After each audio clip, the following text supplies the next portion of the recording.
is Rachel Sunshell. I'm the Program and Development Coordinator here at the library. And I'm thrilled to have all of you here, and I'm especially thrilled to have these people here this evening.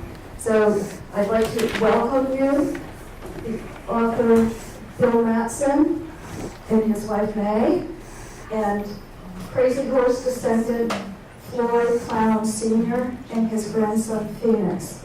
It's very special to have these presenters here with us tonight, and I'm just thrilled to see all of you here as well. I also want to thank Deb from Moccasin Tracks. She's recording tonight's program for Orphan Media. So please help me welcome our wonderful presenters. As she said, I'm Lee Matson. I'm the author, and it took us 12 years to put together this book, another year to write, and then 6 months of corrections. And these kind of books belong in the schools because Absolutely. we need to recognize our native history. This country didn't start with Christopher Columbus. It started long before that. One of the first things that I realized after I met Floyd, I'm a documentary filmmaker. So part of his family lived on the Owl River. And so I went down to get a picture of the Owl River. Well, on a map, it's the Moreau River. And the reeds were about as tall as this table. So I went through the reeds with my camera, and all of a sudden 2 great big owls came up. One landed on the other side, one went down the river, and that's when I knew why it was called the Owl River. The Moreau River didn't make any sense. Just like the Yellowstone River was the Elk River, because the elk came to water. The Cheyenne River was the Good River, because that's where the water was clear and it tasted good. The Grand River was a river that was bigger than its banks because it flooded. In other words, the native name said what was there. When we changed the names, it didn't say anything. It was a subtle step back from the land, a subtle disconnect.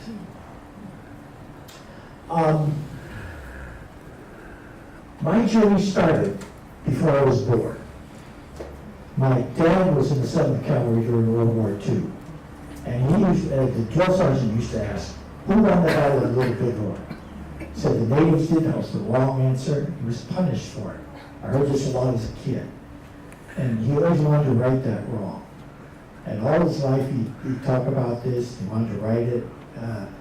But life got in the way, raising a family and everything. He did make 2 trips out to the Black Hills. We were living in the Pacific Northwest. And he did make 2 trips, and near the end of his life, he tried to do it, but he got lymphoma. So on his deathbed, he asked me to do it. Well, at the time, it wasn't my direction. But you can't say no, so I said I would. This was 1998. I didn't know anybody in the Plains. I didn't know anybody in the Midwest, not even an acquaintance. So what do you do when that happens? You go on the internet, which was in its infancy then, and dial-up worked sometimes. And I did find a name, Eugene Wolf Coyote, on the Northern Cheyenne Reservation. And that's in Montana. And so I called him up. I said, do you have any stories of the Battle of the Bighorn? He said, yeah. Can I come out and get them from you? He said, sure. So I caught an airplane, came out of Portland, Oregon, and I got an airplane to a Billings, rented a car, got to Lame Deer. I don't think he expected me to show up because he shoved his lunch in his desk and said, what do you want? And I said, well, I'm the guy from Portland that called you about the stories of the Battle of the Bighorn. Do you have them for me? No. Do you know somebody who does? And he took me into the Dull Knife Library, pointed at a rack of books and said, read these, and walked away. So I did. I read about 300 books. This guy had a bibliography, or this guy had a theory and then up the next guy's bibliography. Now it's starting to become a fact. And also some of the more revered books, and this I know for a fact because of what I went through, books like Black Elk Speaks, Wooden Leg, they spoke their language, told an interpreter, who told it to an English-speaking person, and they wrote what they thought was said. And no chance to proofread it, no chance to change anything or anything that was misinterpreted. Where working with Floyd and his brothers, there was 6 months of corrections, and sometimes I felt there was no light at the end of the tunnel. So I know that for a fact. That was after I worked with him for 12 years. So after I read all these, I became very interested in Crazy Horse. Became kind of a hero to me. And being a documentary filmmaker, which is nothing more than somebody that doesn't have the money to make a feature film, I was working on a script. So I wanted to get the real names of the women that raised Crazy Horse, but they weren't in any of the books. So, so I figured, well, that's 125 years ago. Somebody knows. And so I got back on the internet in 2001. I found somebody on the Cheyenne River Reservation, which is in between Standing Rock and Pine Ridge. And he said he knew some people that knew the names of the women that raised Crazy Horse. And that's all it took. And I said, okay, let's make an appointment, let's get together. And I flew out to Rapid City and got in the car and went to Cheyenne River. And he stood me up. So now I had 3 days on my hands with nothing to do.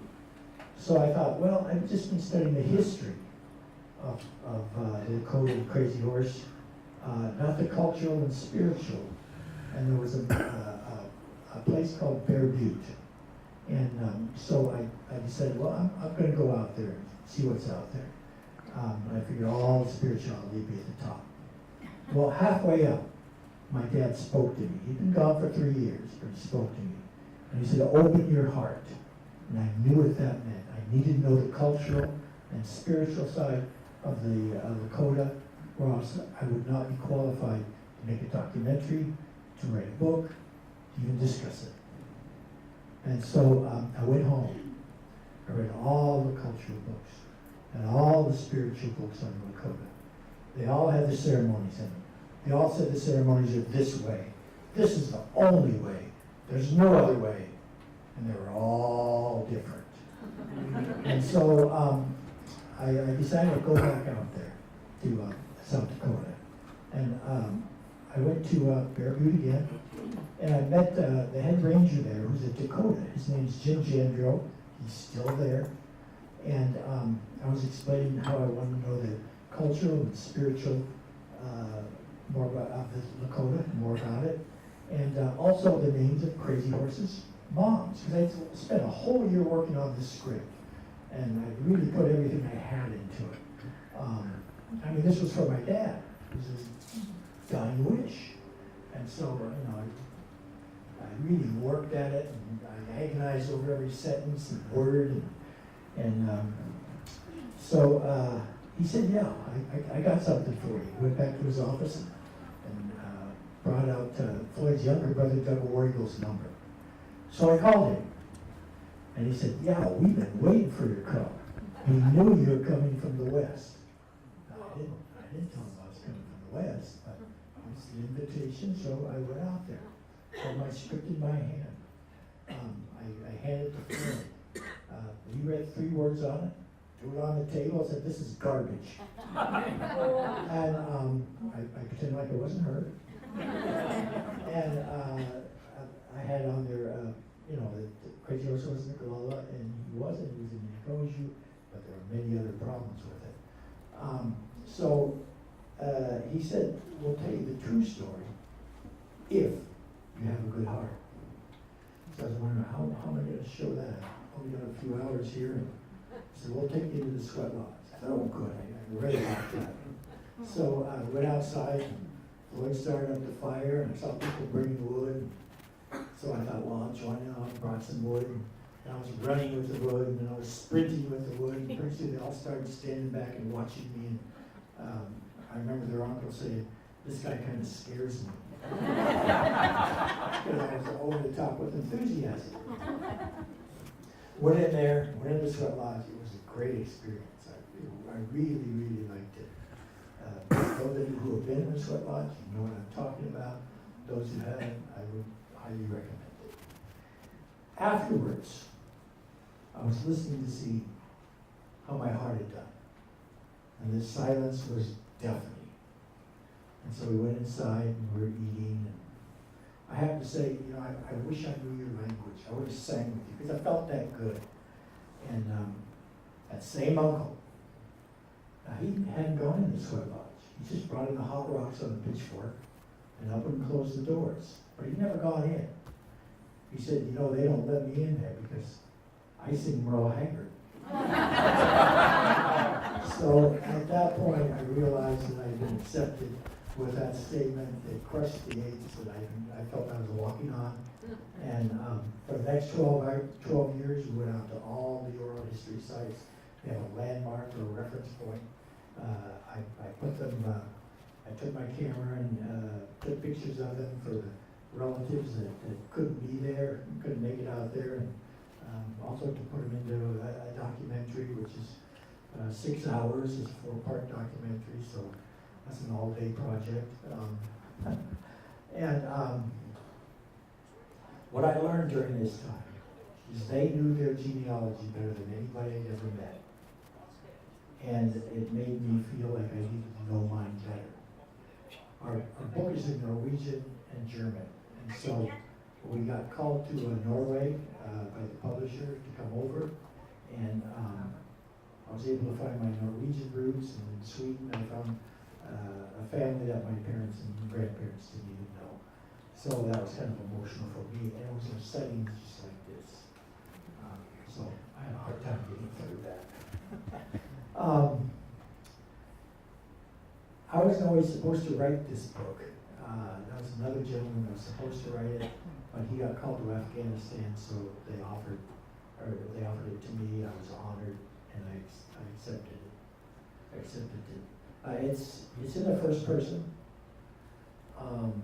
just the way they told it to me, and I tried to leave as light a footprint as I could. That's why they had final say on everything. As far as the spirituality, I wasn't 100% convinced. And one day, Floyd was building a new sweat lodge. And he said the whole Lakota nation is going to sweat in there. And I looked at that and I thought to myself, that's kind of a tough fit. And so we went in there, and there would be 10 of us, and there would be 12 of us in there. I thought, this can't be the whole nation. But I didn't say anything. I never said anything about it at that. And then one day, I went in there, and these 5 Lakota men came out of the rocks. They didn't acknowledge me. They had a blanket over their shoulder, and over their shoulders, and they faced the rocks except for the one on the left. He was in profile. In the sweat lodge, there's 4 rounds. There's it goes dark, and they open the door, light, dark, light. So the first time it went dark is when I saw that. So when they opened the door and the light came in, everything disappeared. I changed my position a little bit. I thought, well, maybe I just sitting just right to see that. And they closed the door again, and they came back.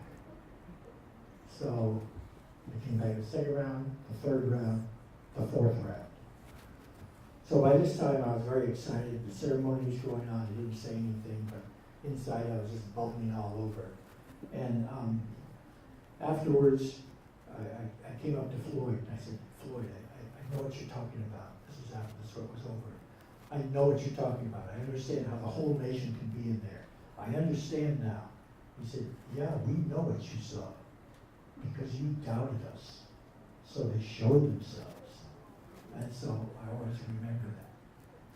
I close my eyes and see it pretty much any time. It's indelible. The person on the left, 2 years later, there had been a book out of print. That was not one of the 300 I had read.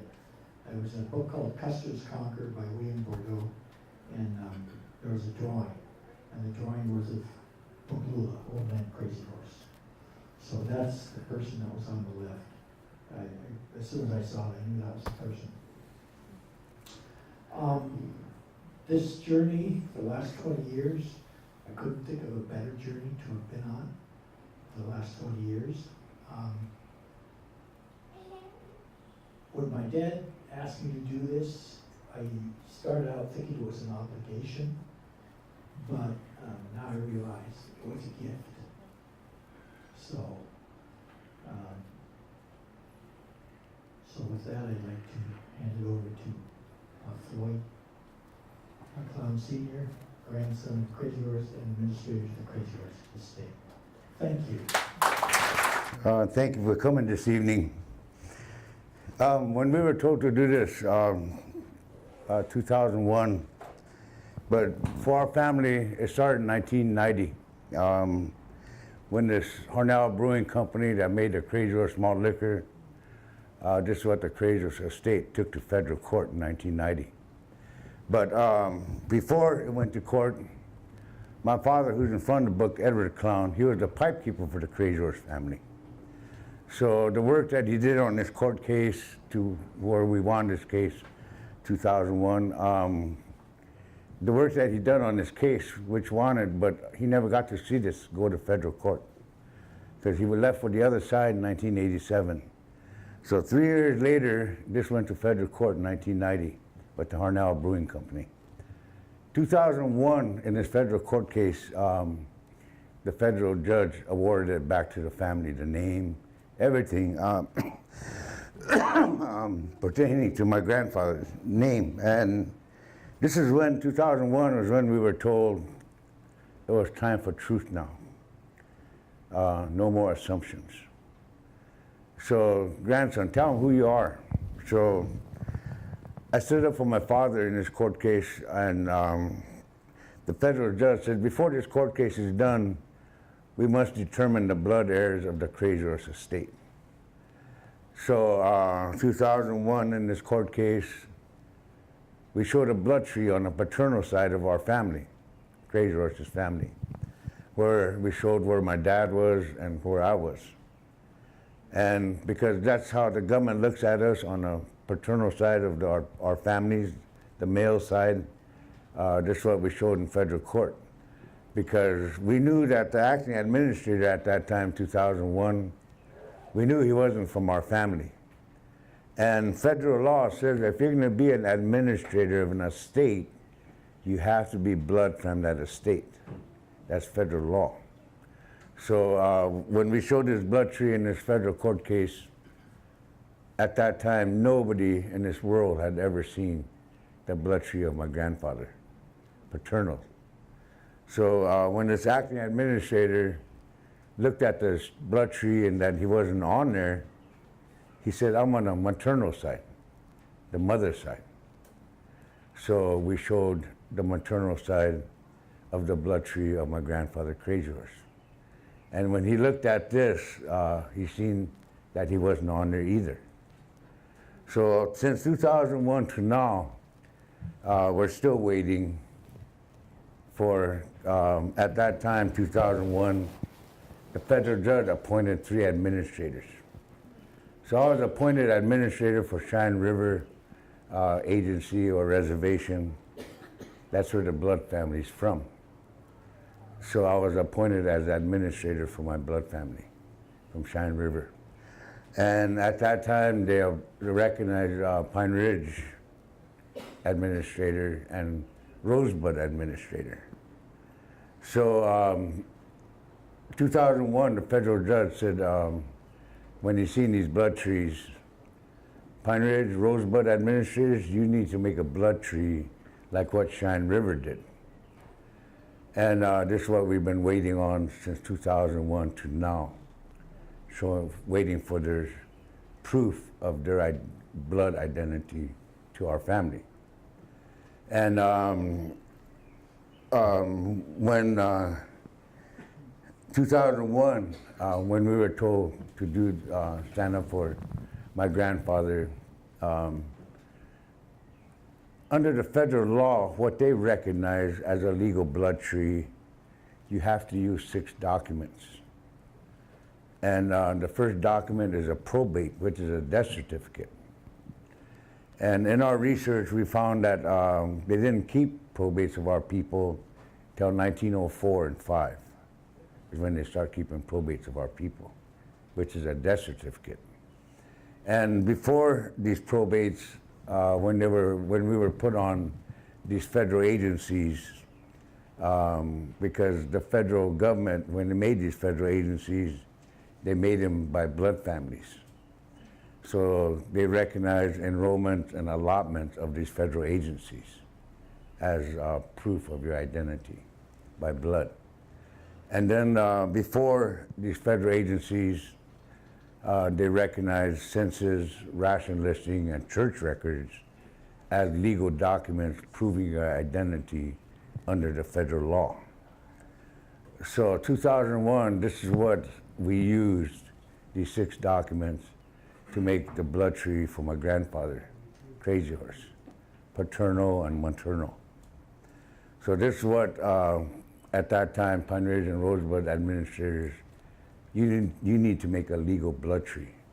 Because at that time, they were bringing books. In the back of these books, they'll have a tree, unknown, and like this on these books. So the federal judge said that's a tentative tree. Anybody could do that, just write names in. And what's a legal tree? You have to have a birthday, and you have to have a day of your death or demise. And then you have to show proof with these 6 documents. So this is what the administrators for Pine Ridge and Rosebud were told to do. And our family, when we went into hiding, it was 1877 till 2001. Nobody knew of our family. So everybody that had been claiming my family and grandfather had 124 years to show their proof, who they are, what they've been claiming. And then 18 years after that. So really everybody has had 142 years to show their proof what they've been assuming, for the last 142 years.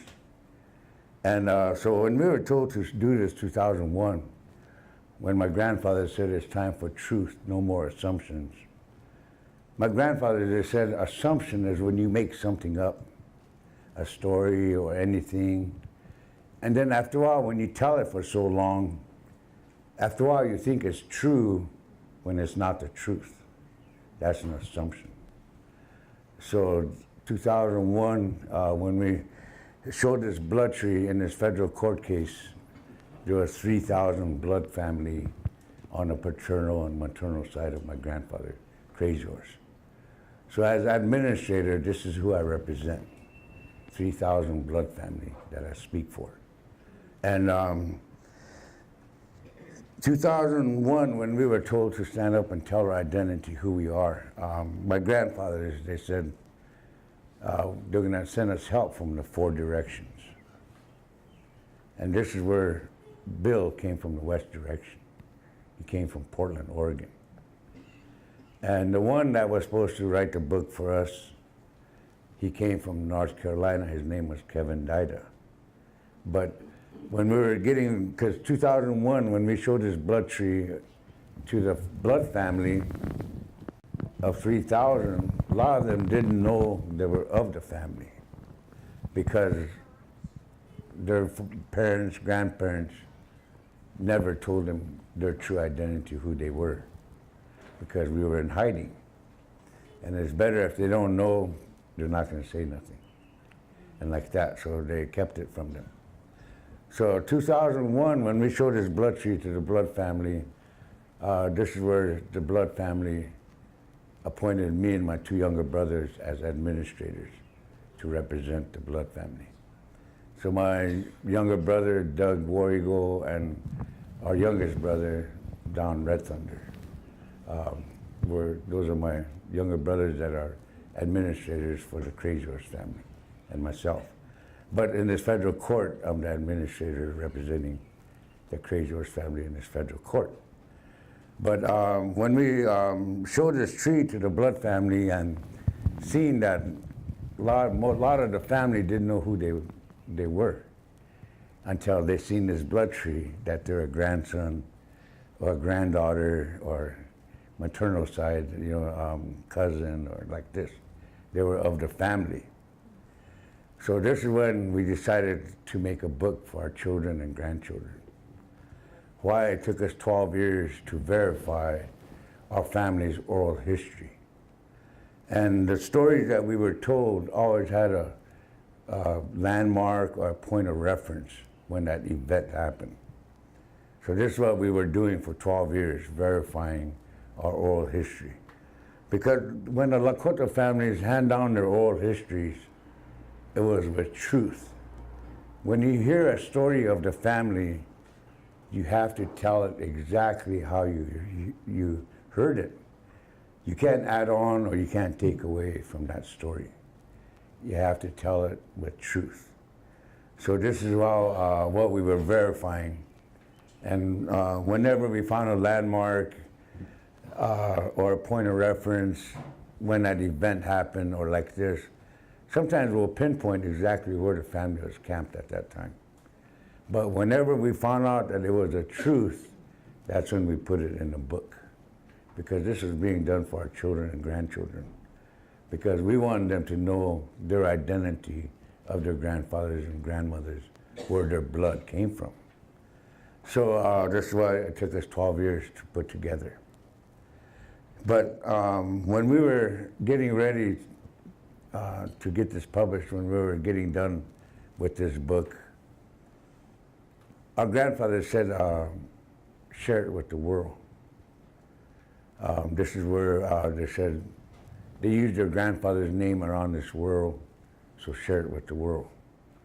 Why we're here today, sharing it with you guys. When we were told to share it with the world, this is where it's also in Norwegian and German and English, and now they're working on French. There's different languages of the world, including we want it also in Lakota for our family, our people, and like this. But it was time for truth now, they said, so this is what we're doing for the family and our people and the rest of the world. So when we made this book, we were told there was 500 books written about my grandfather. Movies that were made about my grandfather.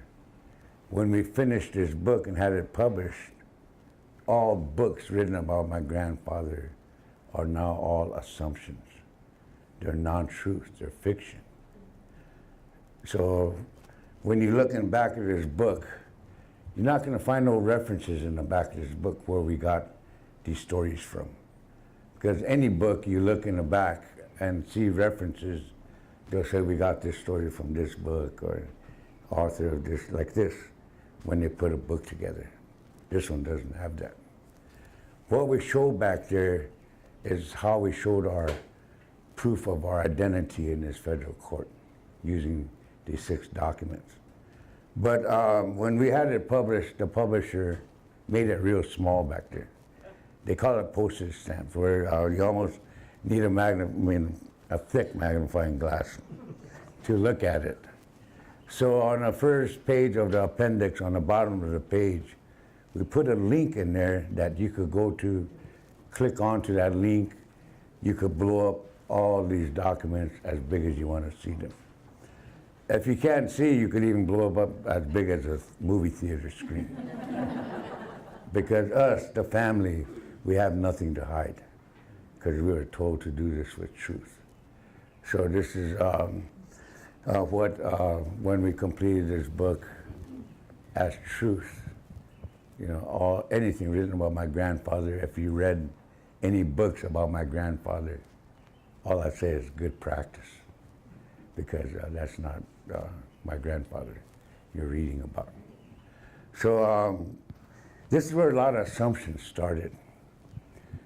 When my grandfather in 1877, when he got assassinated by this government and his own kind, 9 years later, Red Cloud was recognized as chief of the Oglala band. 9 years later. So when my grandfather was assassinated, there was no such band as the Oglala or Sichungu. These were paper tribes made by this government in 1886 and recognized by this government in 1886. So this is where there's a lot of assumptions. These 500 books written and the movies that were made said my grandfather is an Oglala, which didn't even exist when he got assassinated. So this is where, as truth, our family, my grandfather, this is where the world was believing. I use this as an example. What the world was believing was an English man and an English woman having a German baby. That's what the world was believing. Because his mother is Mnikoju, his father is Mnikoju, but everybody's saying he's an Oglala. Same thing. When his mother and father are Mnikoju, that makes him Mnikoju, what our family is. And just like an English man and an English woman, their kids are English. You know, so this is what everybody's assuming, assumptions. So this is what we're correcting now with truth. So our family, 2001, when we showed our proof in this federal court case, at that time, 2001, this government was acknowledging the Lakota and the Shands that fell at the Battle of Little Bighorn. So they were in the planning stages of an Indian memorial that was dedicated in 2003.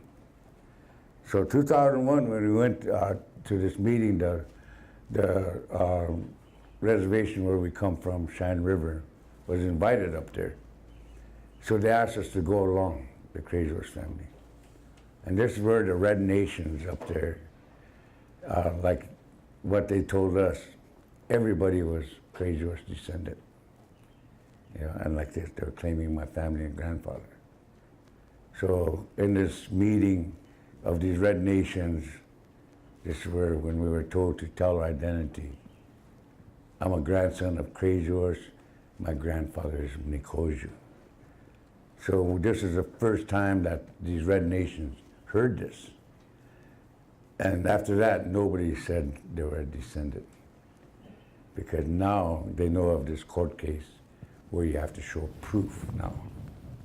So our people, they're having a hard time with this truth. But when they use these 6 documents, this is where they're finding out they're not of our family. The blood trees that we put in this federal court case, if you're not on there, you're not of our family. So they're having a hard time with this truth. Why people shy away from truth, because sometimes truth hurts. But as truth, what they're finding out is that where their blood comes from, their grandfathers and grandmothers. So they're finding out their true identity, who they are, by remembering their grandfathers and grandmothers, where their blood comes from. So before, by assuming they were from our family, they forgot about their grandfathers and grandmothers, where, as truth, where their blood comes from. So when we were told to do this with truth, this was also gonna, with truth, help heal our people. So as truth, we know that their grandfathers and grandmothers are happy they weren't forgotten, because that's what the people were doing. They forgot about their grandfathers and grandmothers by assuming they were of our family. So now they're starting to find this out. So when we were at Little Bighorn, when we told who we were, the Park Service asked us to stay another day.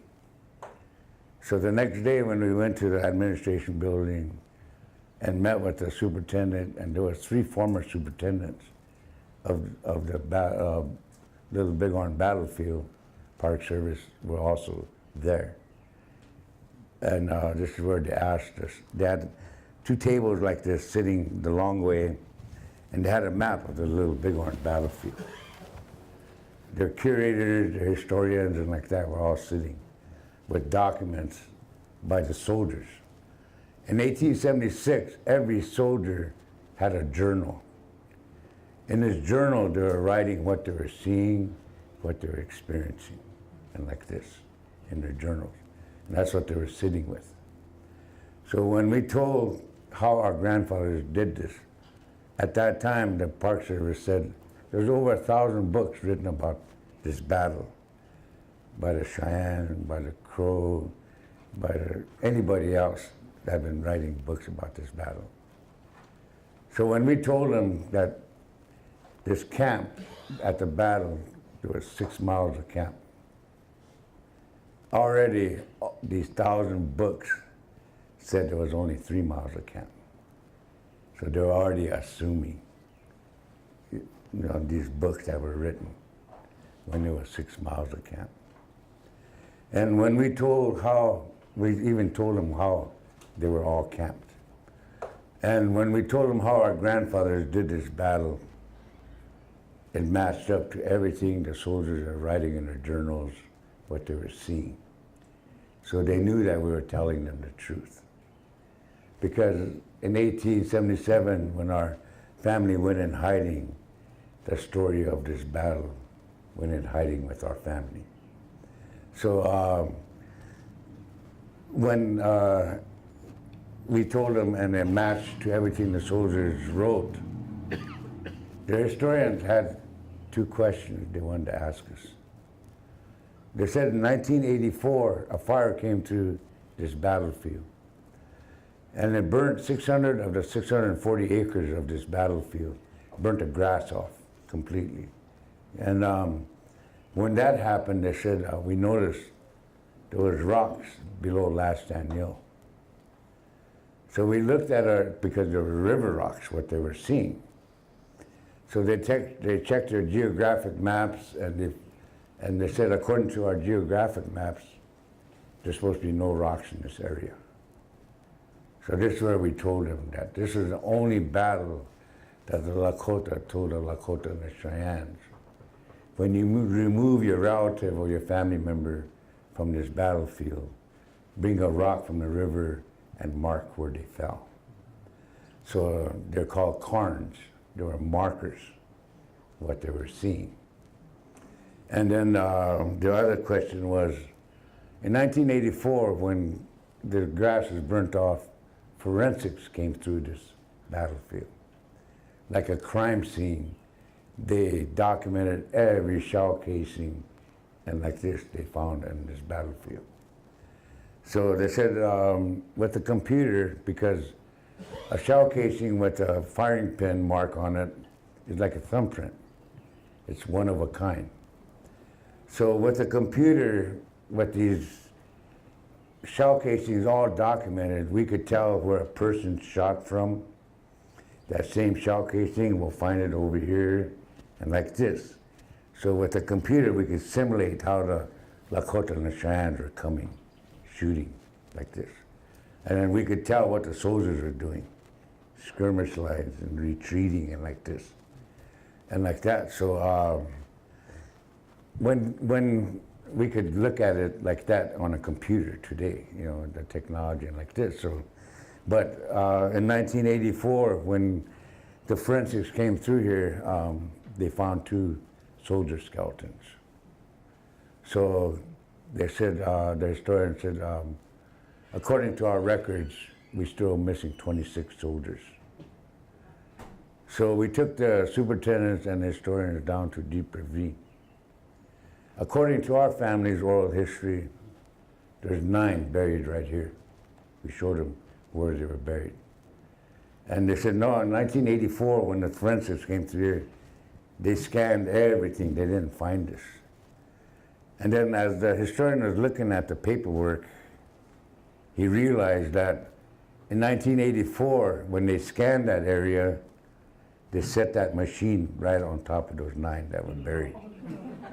So they never scanned where they were standing, they scanned all the way around them, but where these 9 were buried. And then we took them to Sharpshooter Ridge, and we showed them where 17 are buried, on Sharpshooter Ridge. So now all your soldiers are accounted for, 26 that you was missing. And now it's our turn. And up there, there's a red headstone starting to mark the Lakota and the Cheyennes that fell at this battle. Because they know these rocks are cairns, they're markers. And like this, so the Park Service gave our family, and the historian had to check us out first. And when he verified that we were the blood family and like this, they gave us permission to walk the battlefield. And nobody up there gets off those trails. Because if you get off that trail, you'll get thrown in jail because you're breaking the law. But when we were given permission, and they gave us these surveyor flags, a little wire with these plastic flags. I think they were orange color. But when we walked the battlefield, we marked 215 cairns. So when you see these orange flags, you could see why those white headstones are where they're at. You could see this battle happening. And this was the first time they heard that how many of the Lakota and the Cheyennes fell at that battle. Part of the battlefield is private land, so we marked 215 and we didn't find 35. So there was 250 total of Lakota and Cheyennes that fell at this battle, and 263 soldiers that fell at this battle. The only difference are the 13 Gray Riders that was with Custer. During the Civil War, they were the most highly decorated military of the United States. They were all Congressional Medal of Honor winners and like this. Well, they were the very first to go down in this battle. But so these kind of truths they never heard before. Nobody has. Because when the United States in 1876 declared war on the Lakota nation, nobody from our nation ever told of this battle. So this is the first time they were hearing this, 2001, the real truth. And when we were told to stand up for my family, it was time for truth now. So my grandfather, they said, tell them the truth. It's time to heal. So that Indian memorial that was dedicated in 2003, it was unity or peace through unity or vice versa. Unity through peace. So in 2003, the Crazy Horse family, we did a ride. We made a video of it called Journey of the Heart. From our family cemetery on Cheyenne River, we rode with the youth. And my grandfather, he always paid attention to the youth because the youth was the strength of a nation. The elders is the knowledge and wisdom of a nation. Why he paid attention to these two groups.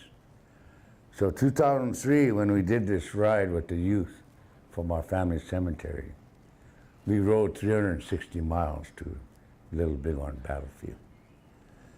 But like anything that we do, there's a meaning behind that.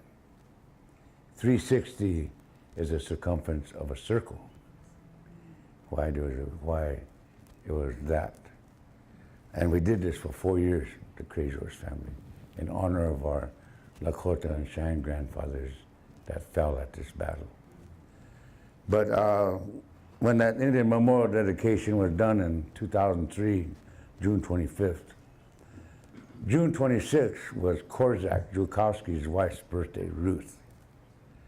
So when we did this ride, completed this ride on the 25th, we loaded up our horses and we hauled them to Crazy Horse Mountain, June 26th, the Crazy Horse family. We did a ride for Ruth, honoring her for her birthday. And at that time, she was 74 years old. So when we did that ride, this is when we told her how her husband did this mountain. So before that, she said, in 1948, when Korzak and came and met with our family in 1948, at that time when he asked, if you do this, you got to do it with private donations, no government help. So he said, I promise to do that.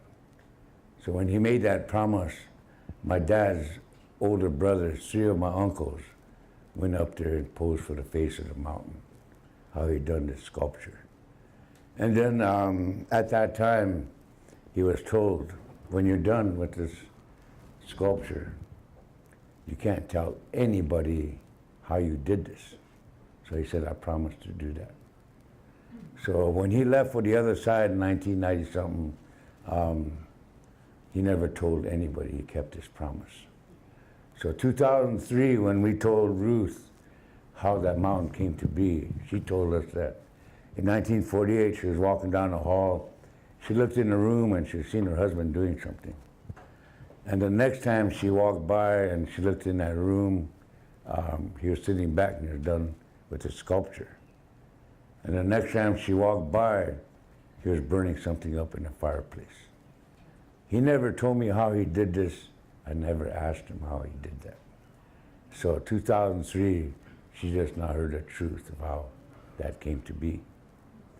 So our family, we've always known that horse that my grandfather rode on that mountain. His name was Ian, meaning rock or spirit rock.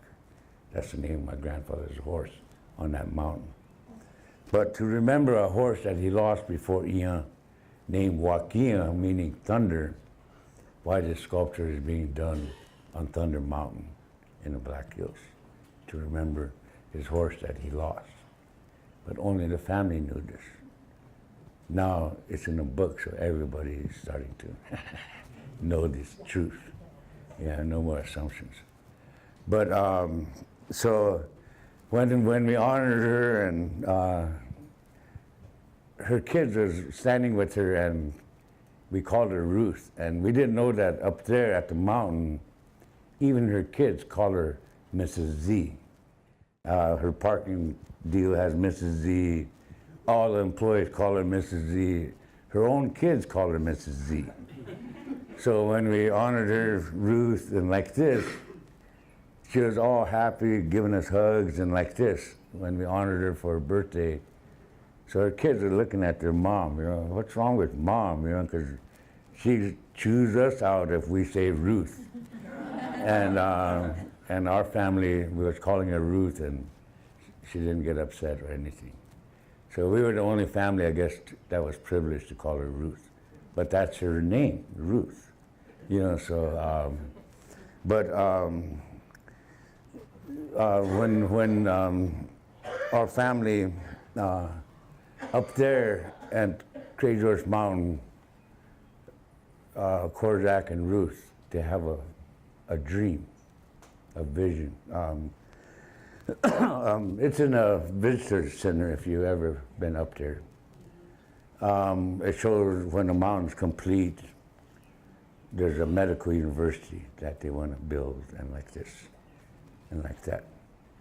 So 2001, when we got in this federal court case, at that time there was 180 companies worldwide using my grandfather's name. So 2001, when we showed our blood tree in this federal court case, the first company to call us was Liz Claiborne. Because at that time, she was making a Crazy Horse collection in JCPenney's. And at that time, she made 500 million net in 1 year using my grandfather's name. So when her lawyers called 2001, I told my younger brothers, tell them I want 80% of that. And when they told her lawyers that, they were surprised. Because under the federal law, by winning this court case with the Hornell Brewing Company, we're entitled to 100%, all of it.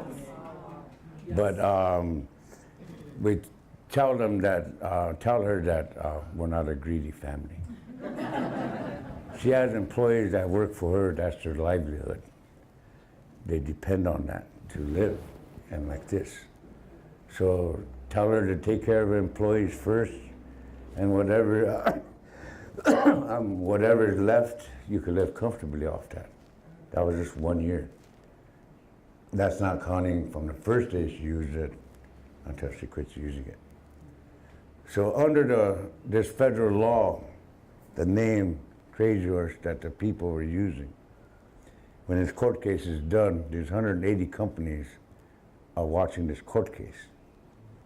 Because we won this case, they all want to settle out of court. They all, with the family, the real family. So I know United States, it's easy because all I have to go is to the IRS because they all have to pay taxes. So they tell on themselves when they used it and like this. So they're accountable for all 100%. What they made off my grandfather belongs to my family, the Crazy Horse family. And that's one company. And the first year there was like 5, 6 companies that called. Some of them making 300 million, 200 million, 100 million like that annually. So we know that our family's been in litigation for a while, but they're all out of court settlements that they want to do. So when we were told that they were going to send help from the 4 directions, Bill coming from the west, from Portland, Oregon, Kevin coming from the east, from North Carolina, Kevin died out. The lawyers that are representing us in this determined the blood heirs of the Crazy Horse state. They represent the south direction. And when this court case is done, that north direction comes. And that's a lawyer that's gonna, international lawyer that's coming, that's gonna stop the use of my grandfather's name around the world. So my grandfather didn't lie when they said they're gonna send help from the 4 directions. So this is still coming. We're slowly completing it. But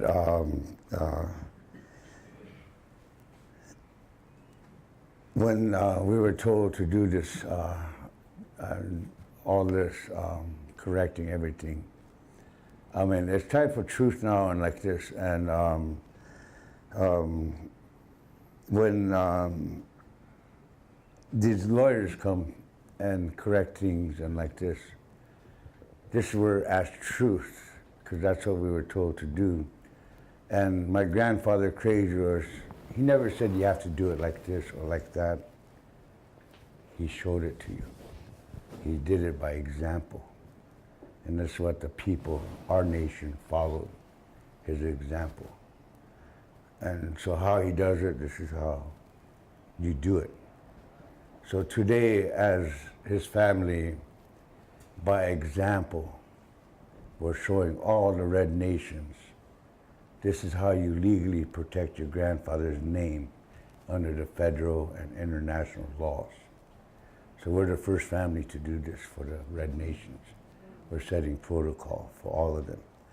So we know that when this court case is done, Sitting Bull's family next, Geronimo's family, Chief Joseph, down the line, all these red nations, their grandfathers now have a way to protect their grandfather's name. So this is where I smile when I think of Geronimo's family. Look how many people jump out of planes and holler Geronimo, like that, So, that's, they have to pay for that, Yeah, so this is what by winning this court case. The Crazy family, like my grandfather, by example, were doing this for all the red nations. And so now they're going to have to ask the family's permission to use their grandfather's names. So now they can legally protect their grandfather. But for our family, in 1877, when my grandfather, why we went into hiding. My grandfather had a Sundance held 2 weeks before the Battle of Little Bighorn, which was held 6 miles north of Lame Deer, Montana today. At this same Sundance, this is where Sitting Bull was showing a vision of what was going to happen at the Battle of the Little Bighorn. So today on Jack Bailey's land, north of Lame Deer, Montana, 6 miles, there's a rock called Deer Medicine Rock. And this is where Sitting Bull's vision was put on this rock. But at the same Sundance, my grandfather was shown a vision too. So on the belly of an owl right west of this Deer Medicine Rock, because the owl is one of our family medicines, on the belly of this owl, he showed his vision of his demise, his death. So on the belly of this owl, he showed a doctor standing there, which was Mellicuddy. My grandfather standing beside him. And in front of him was a soldier with a rifle and bayonet that stabbed him twice.